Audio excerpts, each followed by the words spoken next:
To show or hide your caller ID on your Samsung Galaxy M17e is easy. You're going to open up the phone app and then you're going to tap on Keypad. Select the three dots in the top right corner and choose Settings. And then in your call settings menu, you want to look for Supplementary Service and select it. Then wait for these settings to load. Once loaded, you should see the option Show Your Caller ID, so you can go ahead and select it. To hide your caller ID, select the option Never.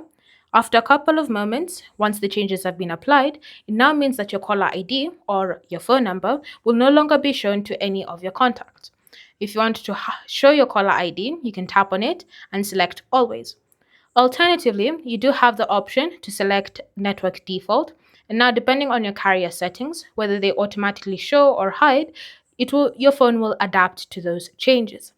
So it's up to you to decide which option you prefer, and once the changes have loaded, you can close the phone app. Thanks for watching. If you have questions or comments, leave them down below, and I'll see you in the next video.